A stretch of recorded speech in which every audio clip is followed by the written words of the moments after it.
ukázala, že opakované mediálne spravodajstvo o teroristickom útoku na bostonskom maratóne spôsobilo u tých, ktorí informácie sledovali a čítali, väčší akútny stres ako priamy vplyv teroristického útoku na tých, ktorí boli priamo na mieste výbuchu. Už viete o Stevenovi Hassanovi.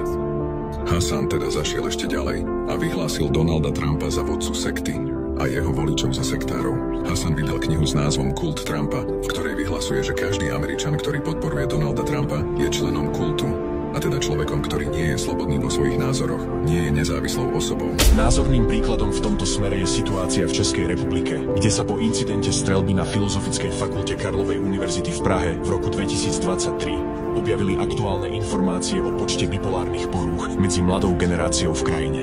Česká republika a najmä jej hlavné mesto je dnes miestom aktívnej činnosti antikultových skupín. A jeden z vodcov tamojšieho antikultového hnutia, Zdeněk Vojtíšek, vyučuje na Husitskej teologickej fakulte Karlovej univerzity. Cieľ 3. Úder Putinovej autorite. Už v roku 1921 bolo v protestantskej cirkvi založené apologetické centrum, prototyp moderných antikultových organizácií. Lekári prikázali, aby mu odstránili očné buľby. A ja som povedal, že to nemôžem urobiť, že to jednoducho nemôžem.